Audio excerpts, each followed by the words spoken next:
प्रधानमंत्री ग्राम सडक योजना अंतर्गत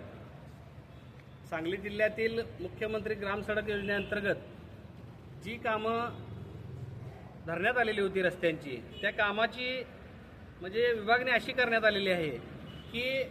ग्राम सडक मंत्र्यांच्या मार्फत मंत्रालयातूनच हा जी आर काढलाय। तो जी आर काढत असताना त्यांनी काय केले तर सांगली जिल्ह्यातल्या 2 ते 3 तालुक्यांना एकत्रित करून त्या तालुक्यातली जी काही 10-11 कामं आहेत रस्त्याची कॉन्क्रीटची, ती कामं एकत्रित करून क्लबिंग करून हे पॅकेज टेंडर पद्धतीनं सांगली जिल्ह्यातील ग्राम सडक योजनेअंतर्गत 198 कोटी 74 लाखाचं टेंडर यांनी काढले। आणि ह्या टेंडरमध्ये मी सध्या बघितलं तर बेडक ते लोकूर हा रस्ता 5 कोटी 61 लाखाचा झालेला आहे साधारण 1 वर्षापूर्वी। त्यानंतर माननीय पालकमंत्री आणि ह्या मतदारसंघाचे आमदार सुरेश खाडे यांनी परत त्याच रस्त्यावर